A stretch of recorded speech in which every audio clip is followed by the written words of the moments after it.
লড়াই সংগ্রাম আন্দোলন ত্যাগ অনেক রক্ত ঝরেছে, আমাদের শত শত মায়ের বুক খালি হয়েছে। এই একটা বিশেষ দিনকে উপলক্ষ করে আমরা দীর্ঘ 17 বছর এ দেশে আমাদের কোনো ভোট দেওয়ার অধিকার ছিল না, অধিকার কেড়ে নেওয়া হয়েছে।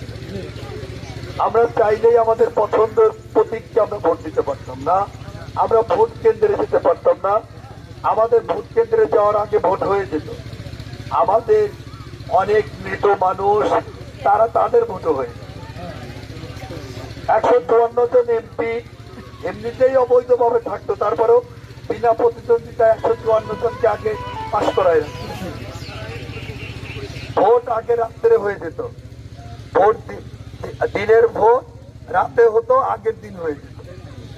আমরা তো সেই দিনের জন্য কিন্তু এত আন্দোলন সংগ্রাম করি। আমরা করেছি যে আমরা লাইনে দাঁড়িয়ে সারিবদ্ধভাবে আমরা একটা গোপন পক্ষে ব্যালটের উপরে আমরা আমাদের যাকে পছন্দ করব তাকে আমরা সিট দেব। আমরা সেই দিনটার জন্যই কিন্তু আমাদের এত কষ্ট। তাহলে আমরা সেই দিনকে হেলায় হেলায় নিশ্চয়ই আমরা ফেলে দেব না। আমরা এই দিনটাকে আমাদের প্রিয় নেতা, আমাদের শহীদ রাষ্ট্রপতি জিয়াউর রহমানের যে দল, সেই দলের যে চেয়ারপারসন ছিলেন আমাদের মরহুমা বেগম খালেদা জিয়া, কত কষ্ট করেছেন। ওনার মতো মানুষ, উনি যে পরিবারের মানুষ, ওনাদেরকে এইগুলা করার দরকার ছিল না, কিন্তু শুধু এদেশের মানুষের জন্য, মানুষের কল্যাণের জন্য, মানুষের মুক্তির জন্য কিন্তু ওনারা এটা করেছে। ভোটের অধিকার ফিরিয়ে দেওয়ার জন্য এই কাজটি করেছে। উনি যদি বেঁচে থাকতো, এই 12 তারিখ যদি সুন্দরভাবে নির্বাচন পার হতো, উনি কিন্তু অনেক খুশি হতেন।